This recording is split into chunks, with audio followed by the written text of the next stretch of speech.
আমি আবির রায়হান, যুগ্ম আহ্বায়ক, ঢাকা কলেজ ছাত্রদল। ভাই যে বিষয়গুলো বললো এর আলোকেই বলছি, শিবিরের এক দায়িত্বশীল নেতা সে আমাদের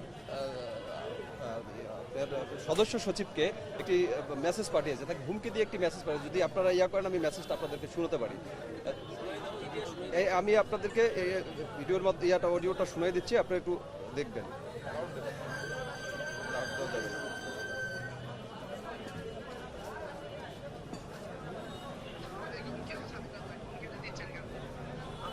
ক্যামেরা দেখাই ভাইয়া,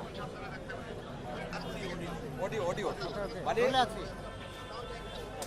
আমাদের সদস্য সচিবকে হুমকি দিয়েছে যে ক্যাম্পাসে আসলে একটু বুঝে শুনে আসবেন।